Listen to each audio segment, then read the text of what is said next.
मात पित गुरु चरण कमलेभ्यो नमः।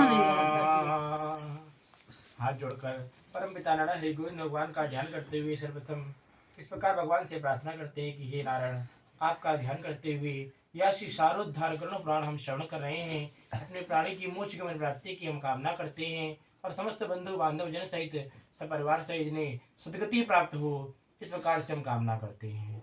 किस प्रकार से अगर मनुष्य कहता है कि हे सूत जी महाराज, किस प्रकार से यह सारोद्धार जो गरुड़ पुराण हम श्रवण कर रहे हैं, या प्राणी को किस प्रकार से इसका लाभ हो रहा है, इसका क्या अर्थ है। किस प्रकार से सूत जी महाराज कहते हैं कि यह जो प्राणी जाने वाला है वह तो चला गया है, आप कोटि पर्यंत करोड़ों वर्ष तक अश्रुपात करते रहेंगे लेकिन वह वापस आने वाला नहीं है। किस प्रकार से सारोद्धार गरुड़ पुराण है जो सभी को उद्धार के लिए है। जिस प्रकार से भगवान से प्रार्थना करते हैं कि भगवान अपने पिता के निमित्त, अपनी माता के निमित्त यह श्री सारोद्धार गरुड़ पुराण श्रवण करके सदा उनकी मोक्ष गमन की प्राप्ति की कामना करते हैं और समस्त बंधु बांधव जन सहित समस्त परिवार सहित इन्हें सद्गति प्राप्त हो, अर्थात ज्ञान प्राप्त हो। इस प्रकार से ज्ञान और सत्संग ये ही दो निर्मल नेत्र हैं। जिस मनुष्य के पास यह दो नेत्र नहीं है वह मनुष्य अंधा ही तो है, तो किस लिए कुमार के मार्ग पर नहीं जाएगा। इस प्रकार परम पिता हरि गोविंद भगवान जनार्दन भगवान से प्रार्थना करते हैं, वरवाणी में उनको सदा अपने वास्तविक स्वरूप में ज्ञानेंद्रियों में विराजित करते हैं। भगवान यह ज्ञान हमें प्राप्त हो जो मेरे लिए कल्याण में हो, इस प्रकार प्रार्थना करते हैं। ओम ओद्यत कोटि दिवाकराभं निशं शंखं गदां पंकजं चक्रं बिभ्रतमिन्दिरा वसुमती शंशुवदीपा शुभद्वयां कोटिरांगदहार कुण्डलधरां पीताम्बरं कौस्तुभै दीप्तं विश्वधरं स्ववक्षसि लक्षसि वक्षसिन्नं मरी। नमो विष्णवे नमः विष्णवे नमः ओं विष्णवे नमः। सुखनां ब्रह्म विचारसार परमां नाद्यं जगद्व्यापिनीं वीणा पुस्तकधारिणीं भवेदां जाड्यावन्धकारापहां हस्ते स्वाटिकमालिकां विदतीं पद्मासने संस्थितां वन्दे धाम्बरमेश्वरीं भगवतीं बुद्धिप्रदां शारदाम्। श्री कृष्ण गोविंद हरे मुरारी हे नाथ नारायण वासुदेवा। श्री कृष्ण गोविंद हरे मुरारी हे नाथ नारायण वासुदेवा। माते स्वामी सखा हमारी, मात स्वामी सखा हमारी हे नाथ नारायण वासुदेवा। श्री सारोद्धार गरुड़ पुराण अंतर्गत तृतीयोऽध्यायः। श्री गरुड़वाच। इस प्रकार से दूसरे अध्याय में श्री गरुड़ जी महाराज कहते हैं, क्रीडसो यमलोकस्य पंथा भवति दुःखितः तत्र यान्ति यथा पापस्तन में कथय केशवः। किस प्रकार से विनम्र भाव से परम पिता हरि गोविंद भगवान के सम्मुख या गरुड़ जी महाराज कहते हैं कि हे केशव, यमलोक का मार्ग किस प्रकार से अत्यधिक दुखदायी है। पापी लोग वहां पर किस प्रकार से जाते हैं उसके विषय में हम आपसे जानना चाहते हैं। इस प्रकार से परम पिता हरि गोविंद भगवान कहते हैं। श्री भगवान वाच यम मार्गम महदुःखप्रदं ते कथयाम्यहं मम भक्तोऽपि तच्छ्रुत्वा त्वं भविष्यसि कंपितः। वृक्षाया न तत्रास्ति यत्र विश्रमति नरः यस्मिन् मार्गेण चाद्यान्त्यं येन प्राणान् समुद्धरेत्। न जलं दृश्यते क्वापि तृषितोऽतीव पिप्पिवेत् तप्यन्ते दासादित्या प्रलयांते तथा खगः। हे गरुड़, महान दुख प्रदान करने वाले यम मार्ग के विषय में इस समय मैं तुमसे कहता हूँ, इसे तुम भक्ति पूर्वक श्रवण करो। किस प्रकार से मेरा भक्त होने पर भी तुम सदैव यह सुनने पर कंपायमान ना हो जाना। इस प्रकार यम मार्ग में जो इतना अत्यधिक दुख को प्रदान करने वाला है, सदैव कष्टकारी है, जिस प्रकार से उस मार्ग में किसी प्रकार की कोई वृक्ष की छाया तक नहीं है जहाँ प्राणी विश्राम कर सके, उस यम मार्ग में अन्न आदि भी कहीं नहीं है जिससे वासुदेव उस अन्न से अपने प्राणों की रक्षा कर सके। इस प्रकार से एक ईश्वर वहाँ कहीं किसी प्रकार से का कोई जल इत्यादि भी नहीं है इस प्रकार से अपनी वह प्यास बुझा सके, इससे अत्यंतर तृषातुर हुआ जीव जल पी सके। वह प्रलय काल की भांति वहां पर 12 सूरज इस प्रकार तपते रहते हैं। इस प्रकार परम पिता हरि गोविंद भगवान या गरुण जी से कथा श्रवण कराते हैं और कहते हैं, तस्मिन् गच्छन्ति पापात्मा शीतवातेन पीडितः कंटकैर्विद्यते क्वापि क्वचिद् महाविषये सिंहे व्याघ्रे स्वविघोरे भक्षते क्वापि पापकृत् वृश्चिके दृश्यते क्वापि क्वचिद्यातिवश्मिनः तथा क्वचिन् महाघोरा मसिपत्रवनं महान् योजनानां सहस्रे विस्तरायामता स्मृतम्। किस प्रकार से उस मार्ग में जाता हुआ पापी कभी अनेकादि बर्फीली हवाओं से पीड़ित होता है, तो कहीं अत्यधिक कांटे इत्यादि चुभते हैं, और कभी महाविषधर सर्पों द्वारा वह डसा जाता है, तो वह पापी कहीं आग से जलाया जाता है। तब कहीं अति भयंकर महान असीपत्र वन में नामक जाकर वहां पर गिरता है, अर्थात जो 21 घोर नरक हैं उनमें ही असीपत्र नामक एक घोर नरक है। जिस प्रकार से उस वृक्ष की छाया के लिए उस वृक्ष के नीचे रहकर छाया की इच्छा करता है, तो उस पत्र से अर्थात उस वृक्ष से जो पत्ते गिरते हैं, उस प्रकार वह मनुष्य के मांस का भेदन कर देते हैं, अर्थात छिन्न भिन्न कर देते हैं। इस प्रकार का वह घोर नरक है, जो सदैव 2000 योजन विस्तार वाला कहा गया है। इस प्रकार से नारायण कहते हैं, काको लोक वटगृध्य सरदांस सकुंकलम सदा वाग्नि च तपत्रे छिन्न भिन्न प्रजायते क्वचिद पतत्यपूपै विकटात् पर्वतात्तुचे गच्छते सुराधाराशो सकूनां परे कुचित् स्खलदन्ते तमश्युग्ने जलेन पतति क्वचित् क्वचित् पंकजलोकाढ्ये क्वचित् संतप्त कर्दमे। इस प्रकार से वहां पर वन कौ पुलवो वटो बहुत से वह अनेक आदि गीधो सर्गो तथा डांसों से व्यक्त है। अनेक आदि बहुत से जो मांस इत्यादि का सेवन करते हैं, ऐसे जीव इत्यादि से वह भरा हुआ है। उसमें चारों ओर दावाग्नि व्याप्त है। 80 पत्र वन के पत्तों से वह जीव वन में सदैव छिन्न भिन्न हो जाता है।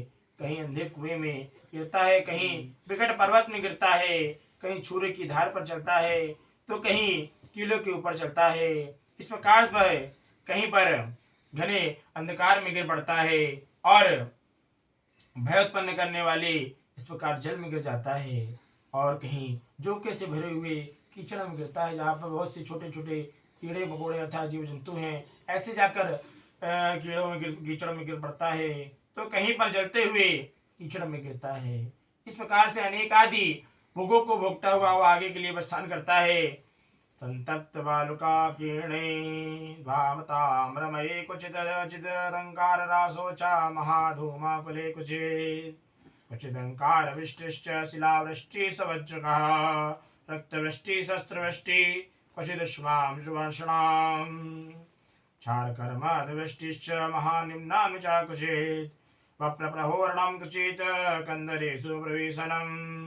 इस प्रकार से कहीं तपी हुई बालुका से व्याप्त, कहीं धड़कते हुए ताम्र मार्ग, और कहीं पर अंगार की राशि के समक्ष किस प्रकार से कहीं अत्यधिक धुएं से भरे हुए मार्ग पर उसे चलना पड़ता है। कहीं पर अंगार की वृष्टि होती है, तो कहीं पर खारे कीचड़ की वृष्टि होती है। इस प्रकार मार्ग में अनेक आदि, कहीं गहरी खाई है, कहीं पर्वत शिखरों की चढ़ाई पर उसे चढ़ना पड़ता है, कहीं कंदराओं में प्रवेश करना पड़ता है। इस प्रकार से अनेक आदि दारुण दुखों को भोगता हुआ वह इस यम मार्ग को पार करता है। इस प्रकार गोविंद कहते हैं, गाद्याध्यन का चरस्तास्ति दुःखारोह शिला कुचित् विशोणित पूर्णाश्च विष्ठा पूर्ण हृदा कुचित् मार्ग मध्ये वहित्युग्ना घोरा वैतरणी नदी सा दृष्ट्वा दुःखदा किं वा यस्या वर्ता भयावह सतयो योजन विस्तीर्णा पूय शोणित वाहिनी अस्ति वृंदरडा दुर्गा मास शोणित गर्दमः।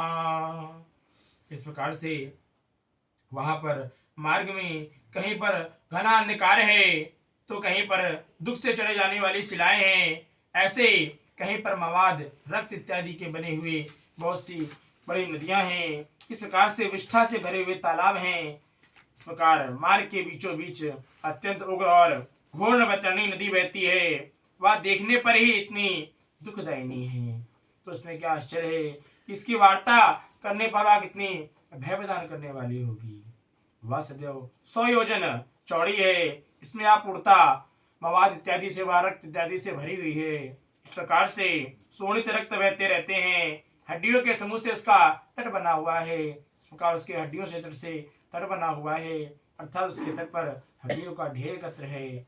ऐसा मांस व रक्त से कीचड़ एवं पूर्णता वह मवाद से भरी हुई है। वह नदी दुख से पार करे जाने वाली है। इस प्रकार हे गरुड़, अगाधा दुस्तरा पापै कीश शैवाल दुर्गमा महागाः क्षमाकेणा घोर पक्षीशतैव्रतः आगतं पापिनं दृष्ट्वा ज्वालाधूमशमाकुलः क्वथिते सा नदी तार्यक्ष कटाहान्तर्गतं यथा कृमिभिः संकुलां घोरैः सूत्रवक्तैः समन्ततः वजतुण्डे महागीधे वायुषे परिवारिता शिशुमार्यश्च मकरे जलोकामत्यश्च कच्छपये अनैर्जलस्थ जीवैश्च पूरिता मासभेदकैः पातितास्तत्प्रवाहे च गदन्ति बहुपापिनः हा भ्राता हा पुत्रा दातेति प्रलभन्ति मुहुर्मुहुः श्रुतिस्तास्तश्रुता पापा पिबन्ति किल शोण्यः सासारे रुद्रापूरं वहन्ति विनिलभुः महाघोरा निगर्जन्ति तु निरीक्षा भयापहा तस्या दर्शनमात्रेण पापा स्वर्गतः।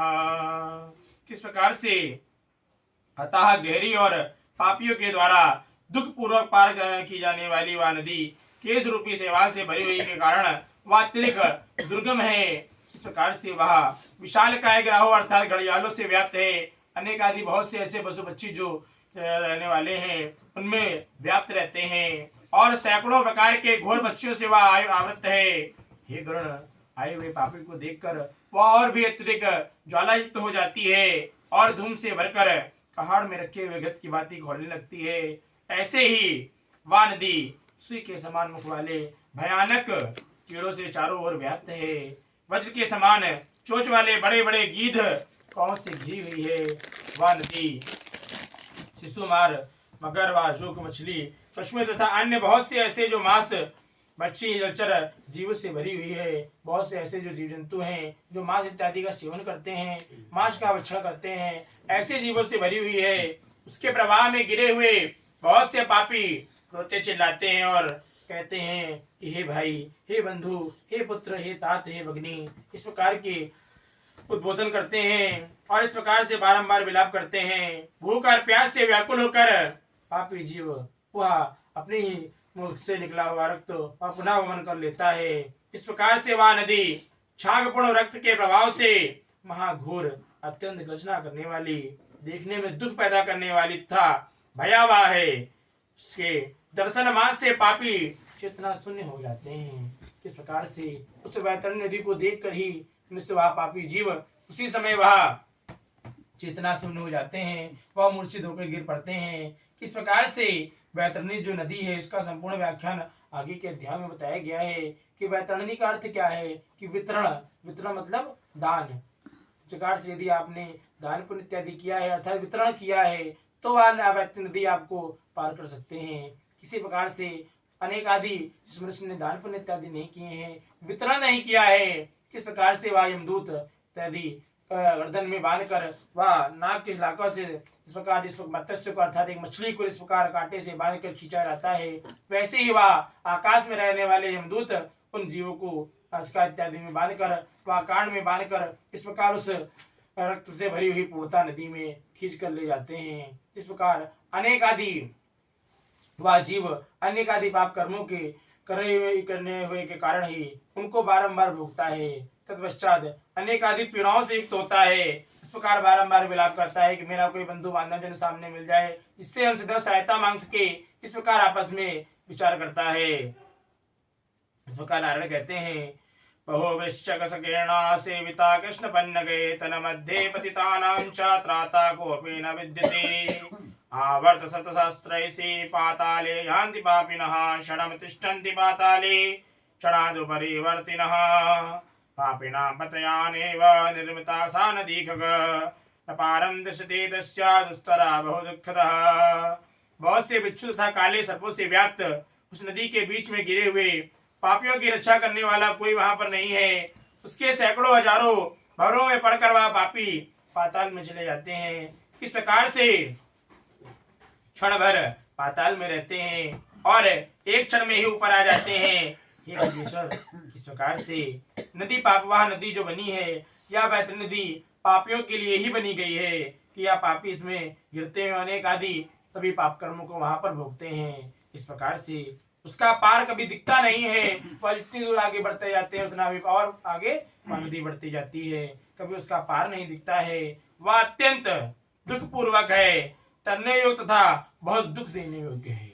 इस प्रकार यह वैतरणी नदी का आख्यान बताया गया है। इस प्रकार नारायण कहते हैं कि हे पीयूषर, एवं बहुविध क्लेशो यम मार्गेति दुःखिते क्रोशंस्तंश्च रोदंश्च दुःखिता यान्ति पापिनः।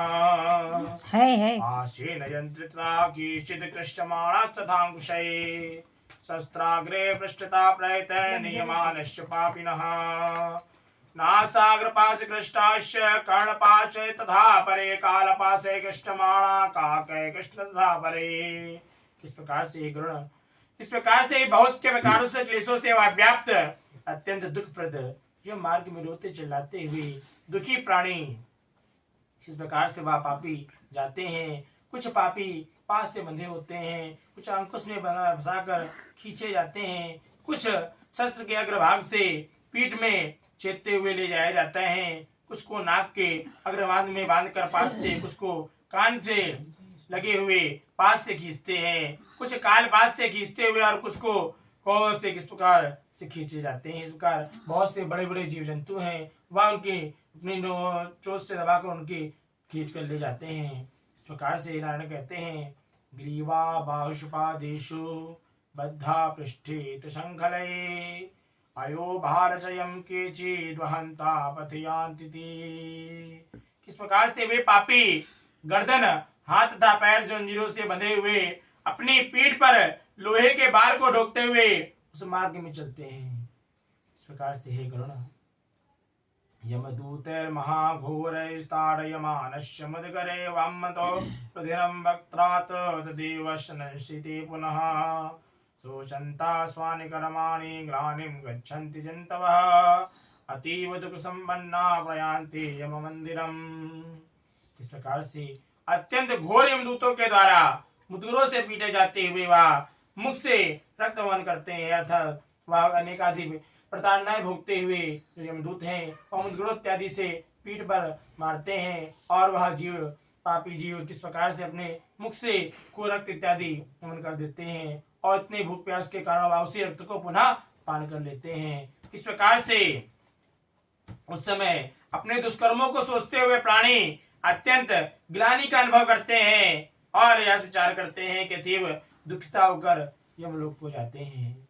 इस प्रकार से नारायण कहते हैं, वहां पर वह जीव तथापि सा व्रजन मार्गे पुत्र पौत्र इति ब्रह्मन् हाइति विद्रुदरन् नित्यमायुत्तितमित्यमन्धि महता पुण्ययोगेन मानुषं जन्म लभ्यते तत्प्राप्त न कृतो धर्माग्रीदशं हि मया कृतम्। इस प्रकार से आप विचार करते हैं, यह मनुष्य जीवन जो हमें प्राप्त हुआ था एक अवसर के स्वरूप में प्राप्त हुआ था कि इस मनुष्य देव को प्राप्त करके हम परमपिता हरि गोविंद भगवान का उन सदमार्ग में चलेंगे, ज्ञान की प्राप्ति करके मोक्ष धाम को प्राप्त करेंगे। इस प्रकार से बारंबार के आवागमन से मुक्त होकर परमपिता हरि गोविंद भगवान के जनार्दन भगवान के श्री चरणों में सदैव के लिए विलीन हो जाएंगे। इस प्रकार ये अवसर के स्वरूप में इस प्रकार से एक मनुष्य को यदि अमृत का घड़ा मिल जाता है तो अवसर के बड़े सौभाग्य से प्राप्त होता है। उसी प्रकार से यह मनुष्य देह भी एक अवसर के स्वरूप में प्राप्त होता है। इस प्रकार से दूसरे बात करते हैं, कहते हैं इस प्रकार यम मार्ग में जाता हुआ वह मंद बुद्धि प्राणी किस प्रकार से कहता है, हाँ पुत्र, हाँ पौत्र। इस प्रकार से पुत्र और पौत्रों को पुकारते हुए हाय हाय किस प्रकार से विलाप करते हुए पश्चाताप की ज्वाला से जलता रहता है और वह विचार करता है कि महान पुण्य के संबंध से यह मैंने मनुष्य जन्म प्राप्त किया था, उसे प्राप्त करके भी मैंने धर्माचरण नहीं किया। या मैंने क्या किया है, ना मैंने कोई दान किया है, मैंने कभी अग्नि में हवन नहीं किया है, किस प्रकार से मैंने कोई तपस्या नहीं की है, देवताओं के लिए भी कभी पूजा नहीं की है, किसी प्रकार से विधि विधान से तीर्थ सेवा नहीं की है। अतः हे जीव, जो तुमने किया है उसका ही फल तुम भोगो। इस प्रकार से वह एक जीवात्मा दूसरे जीवात्मा से इस प्रकार से उद्बोधन करती है, जिस प्रकार से हमने जो पाप कर्म किए हैं वही हमें भोगना पड़ेगा। इस प्रकार से शास्त्रीय प्रमाण के अनुसार यदि मनुष्य हर कोई अब श्रेष्ठ ग्रहण नहीं कर सकता है तो एक वर्ष में एक तीर्थ यात्रा तय करने का शास्त्रीय प्रमाण है कि एक वर्ष में एक तीर्थ यात्रा तो मनुष्य को अवश्य ही करनी चाहिए। वह भी हमने कभी किया नहीं, कोई दान धर्म नहीं किया, कभी मंदिर जाकर पूजन पाठ इत्यादि नहीं किया है। गुरुदेव सूत जी महाराज के वेदवाणों को माना नहीं है, उनकी गुणों को जाना नहीं है। इस प्रकार से यह मैंने क्या कर दिया है, ऐसा विचार करते हैं और कहते हैं ना पूजिता विप्रगणा सुपारगा, ना शासिता सतपुरुषा न सेवितः, परोपकारो न कृता कदाचन, देहि क्वचि निरस्तर्यत तया कृतम्, जलाशयो नैव कृते हि निर्जले, मनुष्य हेतो पशु पक्षी हेतवे, ब्रोवे प्रवत्तार्थमारिनाश्पान्, देहि क्वचि नस्तरत्वया कृतम्। इस प्रकार से या मनुष्य देह प्राप्त करके तुमने कैसे दुराचरण किए हैं। तुमने यह मनुष्य देह प्राप्त करके कभी ब्राह्मणों की पूजा नहीं की है, देव नदी गंगा का सहारा नहीं लिया है, सत्पुरुषों की सेवा नहीं की है, कभी भी दूसरा का कोई उपकार नहीं किया है। इसलिए हे जीव, जो तुमने किया है अब तुम उसका ही फल भोगोगे। इस प्रकार से वह जीवात्मा सेवा से जो यमदूत होते हैं इस प्रकार से कहते हैं कि जैसे तुमने दुराचरण किए थे, जो तुमने आचरण करके आए हो उन दुराचरणों का फल तुम यहीं पर भोगोगे। इस प्रकार से कहते हैं कि उसी का फल तुम भोगोगे। मनुष्य और पशु पक्षियों के लिए जलहीन प्रदेश में जलाशय का निर्माण नहीं किया है, अर्थात जहाँ पर जल की आवश्यकता है, जो पक्षी इत्यादि अपने हाथ से जल की व्यवस्था नहीं कर सकते, उन्होंने उनके लिए जलाशय की व्यवस्था नहीं की है। इस प्रकार से गौ और ब्राह्मणों को आजीविका के लिए थोड़ा सा धन इत्यादि देने का कोई प्रयास नहीं किया है। किस प्रकार से किसी ब्राह्मण को आजीविका का साधन देने का अर्थ होता है कि 100 गाय दान का पुण्यफल एक बराबर है। इस प्रकार यदि कोई और तरक्की कर रहा होता है तो मनुष्य उनको और पीड़ा देके कि और नीचे एक तरक्की कर रहा है, इसको नीचे गिरा दो, इस प्रकार की मन में भावना करता है। इस प्रकार से यदि किसी ब्राह्मण को कोई जीविका की साधन देता है तो 100 गाय दान का पुण्य फल और एक ब्राह्मण की जीविका का साधन देना, दोनों का फल एक बराबर है। इस प्रकार हरि गोविंद कहते हैं कि पशु बच्चे के लिए जल प्रदेश में जलाशय का निर्माण नहीं किया है, गौ और ब्राह्मणों की आजीविका के लिए थोड़ा भी ऐसा प्रयास नहीं किया है। इसलिए हे देही, तुमने जो किया है उसी में अपना निर्वाह करो। ना नित्य दानम ना वानिकम कृतम ना वेद शास्त्राद्वचा प्रमाणितम, श्रुतम पुराणम न च पूजितोऽज्ञो, देहि क्वचिदस्तरत्वया कृतम्।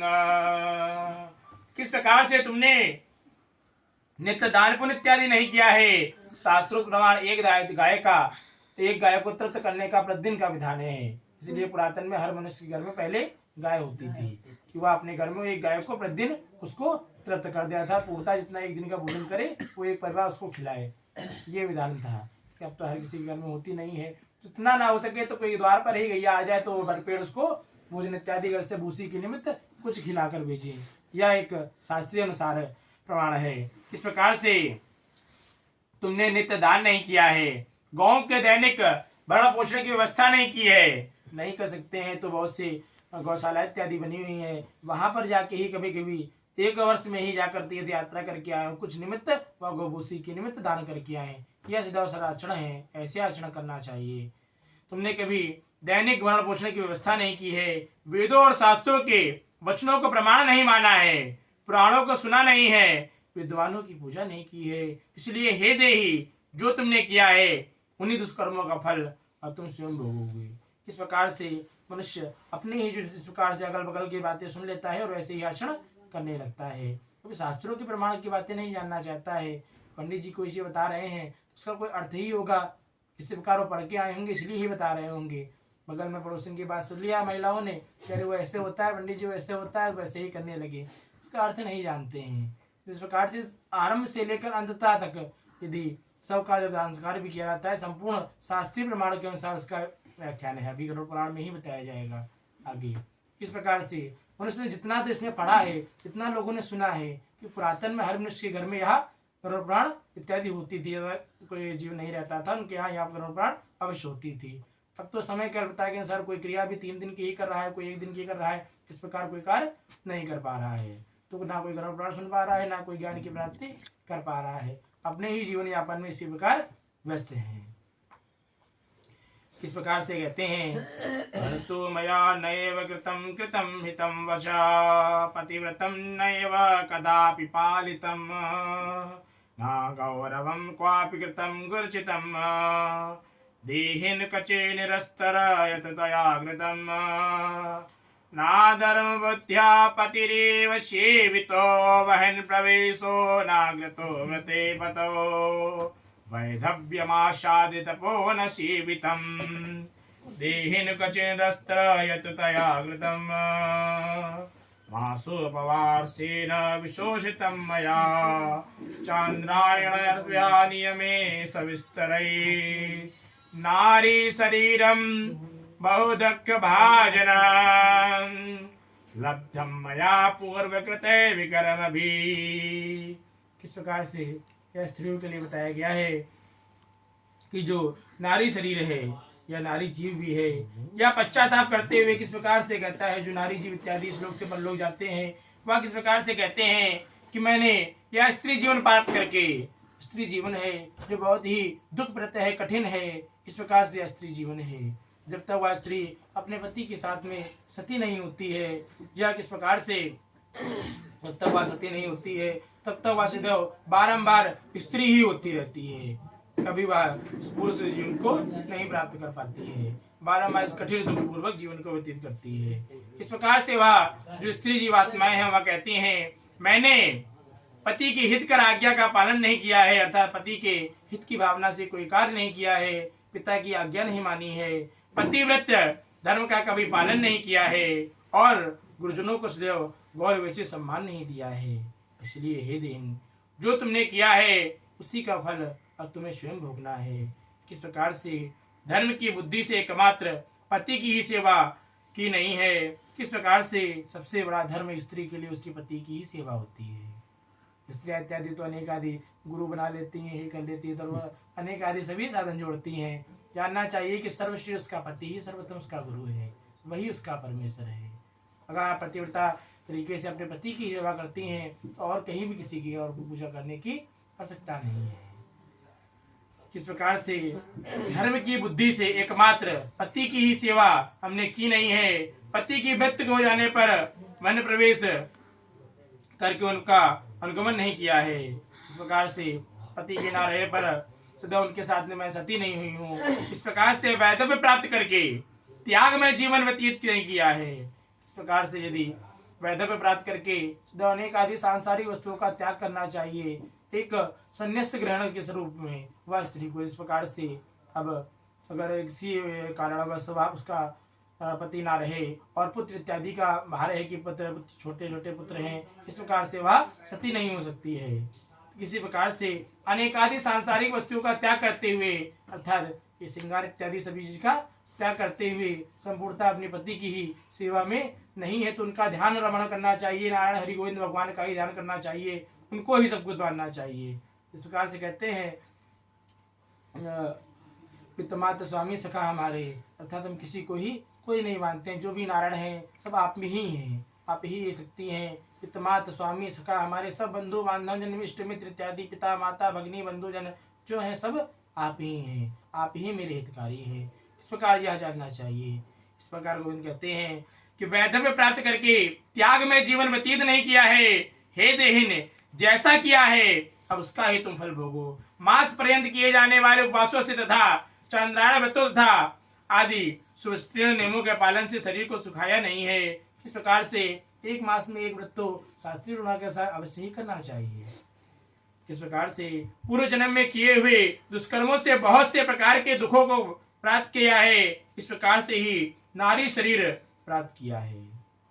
इस प्रकार गोविंद कहते हैं एवं विलप्य बहुशो संस्मरन् पूर्वदैहिकम् मानुखत्तं मम कुत्र इति क्रोशन सर्पति 17 दिनानीको वायुवेगेन गच्छति अष्टादशे दिने तार्यक्षा प्रेता सौम्यपुरं व्रजे तस्मिन् पुरवरे रम्ये प्रेतानां च गणो महान् पुष्पभद्रा नदी तत्र न क्रोध प्रियदर्शनः। इस प्रकार से बहुत से प्रकार के विलाप करते हुए पूर्व देह का स्मरण करते हुए मेरा मानव जन्म शरीर कहाँ चला गया है, इस प्रकार से चिल्लाता हुआ जब मार्ग में जाता है कि हे गणेश्वर, इस प्रकार ही वह 17 दिन तक अकेले वायु वेग से चलता है। 18वें दिन वह प्रेत सौम्यपुर हो जाता है। उस रमणीय श्रेष्ठ में सौम्यपुर में प्रेतों का महान गण उपस्थित रहता है। वहां पर पुष्पभद्रा आदि और अत्यंत प्रिय दिखने वाले बहुत से वट वृक्ष हैं।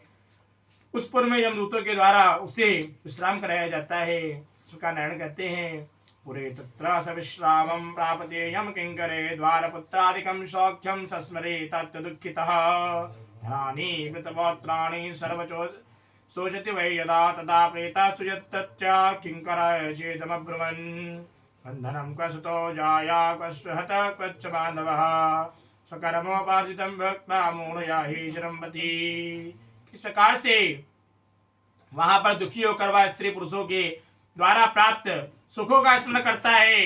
वह अपने धन भृत्य और पौत्र आदि के विषय में जब सोचने लगता है तो इस प्रकार से वहां पर रहने वाले यम के जो किंकर हैं उससे इस प्रकार से कहते हैं कि तुम्हारा धन कहाँ है, तुम्हारा पुत्र कहाँ है, तुम्हारी पत्नी कहाँ है, तुम्हारी भगिनी कहाँ है, तुम्हारे मित्र बंधु इत्यादि सब कहाँ है जो तुम्हारे यहाँ पर अच्छा करेंगे। हे मूढ़, जीव अपने कर्मोपार्जित फल को ही यहाँ भोगता है। कोई अपने साथ किसी को नहीं ले जाता है। अपने साथ किए हुए जो धन से धर्म का संचय है वह ही अपने साथ ले जाता है। इस प्रकार से इसलिए ही सुदीर्घ काल तक इस यम मार्ग पर चलो। जानासि सबलम बलम बलवद्युगानां यो संबलाय यतसे परलोक पांथ गंतव्यमस्ति तव निश्चितमेव चैन मार्गेण यस्ति होता ग्रय विक्रयो न। कि हे परलोक के राही, तू यह जानता है कि राहगीरों के बल और संबल पाथे ही होता है, इसके लिए तूने कभी प्रयास नहीं किया है। तू यह भी जानता था कि तुम्हें निश्चय उस मार्ग पर चलना है और उस रास्ते पर कोई भी किसी प्रकार का लेन देन नहीं है, यह हर मनुष्य जानता है। इसके बाद भी यह मार्ग तो बालकों को भी विदित है। इस प्रकार से हे मनुष्य, क्या तुमने इसे सुना नहीं है? क्या तुमने ब्राह्मणों के मुख से पुराणों के वचन नहीं सुने हैं? इस प्रकार कहकर मुद्गरों से पीटा जाता हुआ वह जीव गिरते पड़ते दौड़ते हुए बलपूर्वक असह्य खींचा रहता है। किस प्रकार से गोविंद कहते हैं दत्तम सुतये प्योत्रे स्नेहाद्वाग्रभयाथवः मासिकं पिण्डमर्ष्णाति तथा सौरिपुरं व्रजेत् तत्तनाम्ना राजां वै जंगमा कालरूपधृक् तदृष्ट्वा भयभीतो सौविश्रामे कुरुते मतिम् उदकं चान्न संयुक्तं भुक्ते तत्तपरे गतः त्रैपाक्षिके वै जुत्तद्यं सा तदमतिवक्रमेत्। इस प्रकार से हे गरुड़, इस प्रकार वह कहते हैं कि इस प्रकार से तुमने इन दोनों जो दुराचरणों को अपनाया है, इस प्रकार से तुमने पुराणों के वचन नहीं सुने हैं जो बालिकावस्था से ही मनुष्य सुनता आ रहा है। इस प्रकार से शुरुआत से ही मनुष्य जानता आ रहा है लेकिन उन कर्मों का भी करता नहीं है। इस प्रकार से मनुष्य जिस समय पता तो चल जाता है कि आगे करेंगे, लेकिन जैसे ही यहाँ से बाहर निकलता है वो परम पिता हरि गोविंद भगवान की माया से मोहित हो जाता है। इसी प्रकार से उन्हीं दुराचरणों में वह लग जाता है। इस प्रकार से मनुष्य की अगर बुद्धि है या ऐसी बुद्धि पुराणों इत्यादि को सुनते समय जैसी बुद्धि है, शमशान भूमि में जैसी बुद्धि है, रोग आदि में जैसी बुद्धि है, यदि ऐसी बुद्धि निरंतर रूप हमेशा बनी रहे तो मनुष्य कभी पाप कर्म करेगा ही नहीं, क्योंकि जानेगा कि किस प्रकार से पाप कर्म करने से हमें यह दुख भोगने पड़ेंगे। लेकिन जैसे ही वह पुराणों को सुन के बाहर निकलता है उसी प्रकार से वह दुराचरण करने लगता है। जब तक वो बिस्तर में पड़ा रहता है, बीमार रहता है, तब तक कहता है नहीं भगवान अब तो आइसक्रीम नहीं खाएंगे, ठंडी लग जाएगी। लेकिन जैसे ही वहां से निकलता है, अरे अच्छी लग रही है, खा लो। इस प्रकार के दुराचरण सभी प्रकार से करने लगता है। शमशान भूमि में जाकर देखता है कि इस प्रकार से यह शरीर मनुष्य इतना बलवान था, इतना धनवान था, इस प्रकार ऐसे जलकर खत्म हो गया। तो उसी समय वह बुद्धि रहती है। जैसे ही शमशान भूमि से बाहर आता है तब एक चाय वाली की दुकान में खड़े होकर चाय पी के कहते हैं अरे ठीक आदमी था, चला गया बेचारा। इस प्रकार से अनेक आदि पाप कर्म इत्यादि करने लगता है। इसीलिए कहा गया है यदि ऐसी बुद्धि सदैव बनी रहे तो कभी मनुष्य पाप कर्म तो कभी करेगा ही नहीं। इस प्रकार गोविंद कहते हैं यह स्नेह अथवा कृपा के कारण पुत्र पौत्रों द्वारा दिए हुए मासिक पिंड को खाता है और किस प्रकार से इसके बाद में वह जीव सौर्यपुर को स्थान करता है। उस सौर्यपुर में काल के रूप को धारण करने वाला जंगम नाम का एक राजा रहता है। उसे देख कर वह जीव भयभीत होकर विश्राम करने लगता है और पुर में गया हुआ वह जीव अपने स्वजनों के साथ में द्वारा दिए हुए त्रैपाक्षिक अन्न जल को खाकर वह उस पुर को पार करता है। इस प्रकार से आगे के लिए प्रवेश करता है। इस प्रकार से पुत्र इत्यादि जो अपने पिता इत्यादि माता इत्यादि पूर्वजों के लिए जो पिंडदान करते हैं, जो 10 दिन के भीतर पिंडदान इत्यादि किए जाते हैं, उसका ही चतुर्थ भाग होते हैं जो कल बताया गया था। वैसे ही उसका वह भोग प्राप्त करता है, तत्पश्चात उससे सुख प्राप्त करके वह आगे बढ़ता है। जो पिंडदान नहीं करता है वो बहुत ही कष्टकारी जीवन प्राप्त करते हैं। इसलिए पिंडदान पेड़ की उत्तम गति के लिए अवश्य ही करना चाहिए। ततो नगेन्द्र भवनं प्रीतो याति त्वरान्वितः वनानि तत्रात्राणि दृष्ट्वा क्रन्दते दुःखितः निर्घणे गृष्टमाणस्तो रुदति च पुनः पुनः मासुतयावसाने तो ततपुरं व्यथितो व्रजे भुक्त्वा पिण्डं जलं वक्त्रं दत्तं यत्पानवैवरैः गृष्टमाणा पुनः पाशैर्नियते च किंकरे। इसके बाद में शीघ्रता पूर्वक वह प्रेत नगेन्द्र भवन के लिए आगे बढ़ता है और वहां भयंकर वनों को देखकर दुखी होकर किस प्रकार से वार होता है। दया रहित दूतों के द्वारा खींचे जाने पर वह बारंबार होता है और 2 मास के अंत में वह जीव दुखी होकर वहां जाता है। बांधवों द्वारा दिए गए पिंड व जल वस्त्र इत्यादि का वहां पर उपभोग करता है। यम किंकरों के द्वारा पास से बारंबार खींचे जाने पर खींचकर पुनः आगे के लिए ले जाया जाता है। इस प्रकार से आगे तीसरे महीने में किस प्रकार से वह भोगता है इसके विषय में बताया गया है। तीसरे महीने मासे तृतीय संप्राप्ते प्राप्त गंधर्व पत्तनम तृतीय मासिकम पिंडम तत्र भुक्त्वा पसरपति शैलागमं चतुर्थे च मासिं प्राप्नोति वै पुरं पाषाणस्ततः सन्ति प्रेतस्य परिभूरिसः चतुर्थमासिकं पिंडं भुक्त्वा किंचित् दुःख सुखी भवे ततो याते पुरं प्रेता क्रौञ्चं मासेत पंचमे। इस प्रकार से हे गरुड़ तीसरे मास में वह गंधर्वपुर नगर को जाता है। तत्पश्चात वहां पर त्रैमासिक पिंड खाकर आगे के लिए चलता है। चौथे मास में वह शैलागमपुर को जाता है और वहां प्रेत के ऊपर बहुत सी पत्थरों इत्यादि की शिलाओं अर्थात नुकीली शिलाओं की वर्षा होती है। वहां पर चौथे मास की पिंड को भोग कर वह कुछ सुख प्रतीत करता है। तत्पश्चात आगे के लिए प्रस्थान करता है। इसके बाद 5वें महीने में वह प्रेत क्रौंचपुर नामक नगर को जाता है।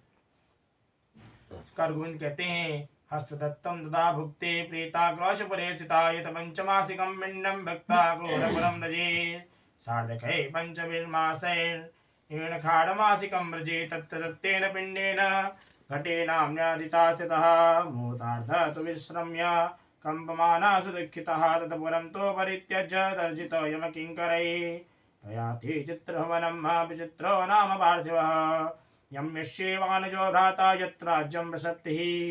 इस प्रकार से हे गरुड़ क्रौंचपुर में स्थित वह प्रेत वहां पर बांधवों द्वारा हाथ से लिए गए 5वें मासिक पिंड को खाकर आगे क्रूरपुर के लिए प्रस्थान करता है। 5.5 मास के बाद बांधवों द्वारा प्रदत्त ऊर्ण खाड़ मासिक पिंड और घटदान से तत्व होकर वहां पर आधे मुहूर्त तक विश्राम करके यमदूतों के द्वारा डराए हुए जाने पर दुख से कांपता हुआ वह जीव उस पुर को छोड़कर चित्रभवन नामक पुर को जाता है। वहां पर यम का छोटा भाई विचित्र नाम वाला राजा राज करता है। किस प्रकार से हे खगेश्वर तम विलोक्य महाकायं यदा भीता पलायते तदा सम्मुखमागत्य कैवर्ता इदमब्रवन् वयं ते तातुरामाय महावैतरणीं नदीं नावमादाय सम्प्राप्ता यदि ते पुण्यमीदृशं दानं वितरणं प्रोक्तं मुनिभिस्तत्त्वदर्शिभिः यं सात्रयते तस्मा वैतरणी स्मृता।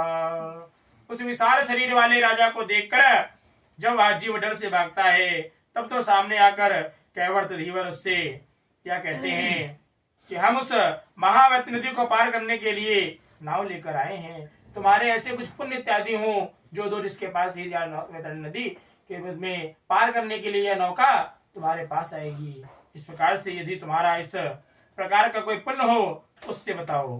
तत्वदर्शी मुनियों ने दान को जिस प्रकार से वितरण कहा गया है, इस प्रकार से यह वैतरणी नदी वितरण के द्वारा ही पार की जा सकती है। जिस मनुष्य ने दान नहीं किया है वह कभी वैतरणी नदी को पार नहीं कर सकता है। इस प्रकार ही यदि त्वया प्रदत्ता गौस्तदा नौरस सर्पति नान्यथेति वचस्तेषां सत्त्वाः दैव भाषते तं दृष्ट्वा कुतते शातु तां दृष्ट्वा शोचितं क्रन्दते अदत्तदाना पापात्मा तस्यामेव निसज्जते तन्मुखे गण्डकं दत्त्वा दूताराकाशसंसितये परिसेन च मतस्य स्थावारं प्रणीयते। यदि तुमने वैतरणी गौ का दान किया हो तो नौका तुम्हारे पास आएगी, अन्यथा यह कभी तुम्हारे पास नहीं आएगी। उनके ऐसे वचन सुनकर प्रेत इस प्रकार से कहता है कि हाँ देव, मैंने किसी प्रकार का दान नहीं किया है। यह प्रेत देखकर वह और भी ज्वाला युक्त होकर खोलने लगती है। उसे देखकर प्रेत अत्यंत क्रदन विलाप करता रहता है। जिसने अपने जीवन काल में कभी दान पुण्य नहीं किया होता है, ऐसा पापात्मा उस वैतरणी नदी में डूबता है। तब आकाश मार्ग से चलने वाले दूत उसको मुख में कांटा लगाकर बंसी से मछली की भांति उसे खींचकर उस नदी को पार कराते हैं। इस प्रकार गोविंद कहते हैं खाड़ मासिकम चेत पिंडम तत् भुक्त्वा पशरपति मार्गे चावलपनं याति वृक्षा पीडतो बलम सप्तमे मासिकं प्राप्ते पुरं लाभदं व्रजे सप्तभुक्ते दत्तं च तथा सप्तममासे वत्तकये ततपुरं तो व्यक्तिक्रम्य दुःखितं परमुच्यति महादुःखमापनोति कीकच्चं कीचकीचरः। इस प्रकार से वहां पर खाड़ मासिक पिंड खाकर वह अत्यधिक भूख से पीड़ित होकर विलाप करता हुआ आगे के रास्ते पर चलता है। 7वें मास में वह प्रहलादपुर हो जाता है। वह वहां पर अपने पुत्रों द्वारा दिए गए 7म मासिक पिंड को भोगता है। इस प्रकार हे बच्ची राजगरुड़ उस पुर को पार करके वह दुखद नामक पुर को जाता है। आकाश मार्ग से जाता हुआ महान अनेक आदि दुख को भोगता है। इस प्रकार से हे गरुड़ मास्यष्टमे दत्तं यत् पिंडं भुक्त्वा वसरपति नवमे मास संपूर्णे नानाक्रन्दपुरं व्रजे नानागन्धगणान् दृष्ट्वा क्रन्दमानान् सदा गुणान् विवंशासो निहृदयः समाक्रन्ति दुःखितः। वहां पर 8वें मास में दिए हुए पिंड को खाकर आगे बढ़ता है। 9वां मास पूर्ण होने पर नानाक्रंदपुर को प्राप्त होता है। वहां पर क्रंदन करते हुए अनेक भयावह क्रंदगणों को देखकर स्वयं शून्य हृदय वाला वह जीव दुखी होकर आक्रंदन करने लगता है। इस प्रकार से कहता है विहाय तत्वरं प्रेत तर्जितो यम किंकिरै सतत भवनं गच्छेद 10वें मासिक रचिता। उस पुर को छोड़कर वह यमदूतों के द्वारा भयभीत किया हुआ जाता है और 10वें महीने में अत्यंत कठिनाई से सुतप्त भवन नामक नगर में पहुंचता है। इस प्रकार से हे गरुड़ पिंडदानं जलं तत्र भुक्त्वापि न सुखी भवेत् मासी चैकादशे पूर्णे पुरं रौद्रं च गच्छति दशैकमासिकं तत्र भुक्ते दत्तं सुतादिभिः सार्धं चैकादशे मासे पयोवर्षणं रक्षति मेधा तत्तवः स्वर्षन्ति प्रेतानां दुःखदायकान् न्यूनाद्विकं च गच्छाद्यं तत्तभुच्चेत दुःखितः। वहां पर पुत्रादि से पिंडदान और तिलांजलि प्राप्त करके भी वह सुखी नहीं होता है। उसके बाद आगे 11वां मास पूर्ण होने पर वह रौद्रपुर को जाता है और पुत्रादि के द्वारा दिए हुए 11 मासिक पिंड को भोग कर 11.5 मास बीतने पर वह जीव पयोवर्षण नामक नगर में पहुंचता है। वहां पर पितरों को दुख देने वाले मेघ घनोर वर्षा करते हैं। किस प्रकार से वहां पर दुखी व प्रेत उन आदमी का श्राद्ध को भोगता है। इस प्रकार से नारायण कहते हैं कि हे गरुण संपूर्णे तु ते वर्षे सीताढ़यम नगरम रजे हिमाक्षत गुणम तत्र महाशीतम तपत्यति। यह संपूर्ण जो सोलापुर बताए गए थे, सोलापुरिया, उसका वर्णन बताया जा रहा है कि एक नगर के बाद दूसरे नगर, दूसरे नगर के बाद तीसरे नगर किस किस प्रकार से जाते हैं और कौन कौन से बहुत से दुख इत्यादि वहां पर मनुष्य वाजीव भोगता है। इसके बाद में वर्ष पूरा होने पर वाजीव सीताढ़े नामक नगर को जाता है। वहां हिम से भी 100 गुनी अधिक महान ठंडी पड़ती है। शीत से दुखी तथा झुते भूख प्यास से वह दुखी होकर वह जीव अनेक आदि आशा करता है। इस प्रकार दिशो दिशाओं में वह देखता है कि शायद कोई मेरे लिए, मेरा कोई ऐसा बांधव हो जो मेरे लिए मेरे दुखों को दूर कर सके। तब तो यम के दूत कहते हैं कि तुम्हारे ऐसे पुण्य ही कहाँ हैं। फिर वार्षिक पिंड को खाकर वह ध्यान धारण करता है। इसलिए ही पेतरों के निमित्त व पूर्वजों के निमित्त ही प्रेत के निमित्त वह अनेक आदि दान में जो कम्बल इत्यादि, रुई इत्यादि के पास का दान विशेष बताया गया है। यह सब दान करना चाहिए।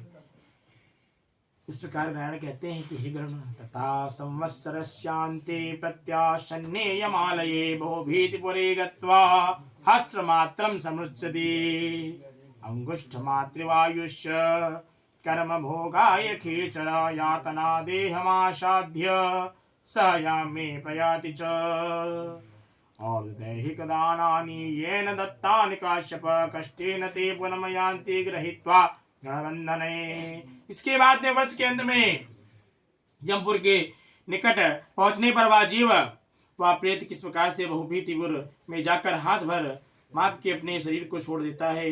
हे बच्ची, पुनः कर्म भोग के लिए ही अंगुष्ठ मात्र के वायु स्वरूप यातना को देख को प्राप्त करके वह यमदूतों के साथ जाता है। और किस प्रकार से हे काश्यप आत्मज, जिन्होंने और दैहिक मरणकालिक दान नहीं दिए होते हैं, वे यमदूतों के द्वारा जड़ बंधनों से बंधे हुए अत्यंत कष्ट से यमपुर को जाते हैं। समस्त और दैहिक अर्थात अभी ही रात्रि अध्याय में किस प्रकार से बताया जाएगा कौन कौन से ऐसे जो तिरष्ट महादान है कि मनुष्य को जिस समय ही ज्ञात हो जाए कि अब मुखार बिंदु से वह कुछ बोल ना पाए और खुर खुर इस प्रकार से आवाज आने लगे, वह पराधीन हो जाए, अपने हाथ से कुछ जल भोजन इत्यादि लेकर खा ना सके, उसमें ही वह जान ले कि मेरे 6 माह के भीतर मेरी मृत्यु हो जाएगी। यह जानकर ही समस्त आलस्य को त्याग कर तिरष्ट महादान, स्वर्णदान, भूमिदान, रजत का दान, कपास का दान, लवण अर्थात नमक का दान जो विशेष फल प्रदायनी है, तो सबका दान अवश्य करना चाहिए। इस प्रकार से अंततः कणक के दान है। जब भी मनुष्य को समय हो अंततः का स्वस्थ अवस्था में मनुष्य को अवश्य करना चाहिए।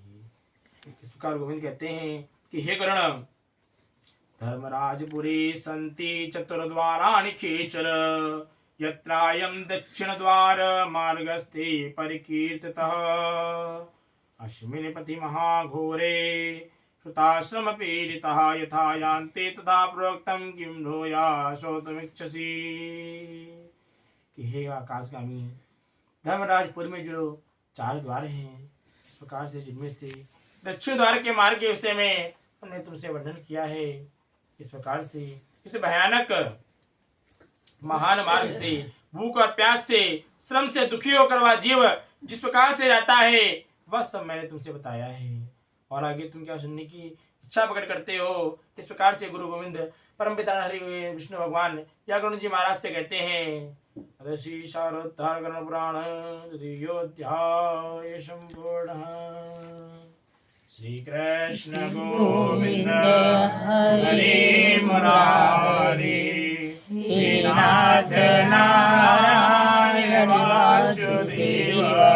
श्री कृष्ण गोविंद हरे मुरारी हे नाथ नारायण वासुदेव।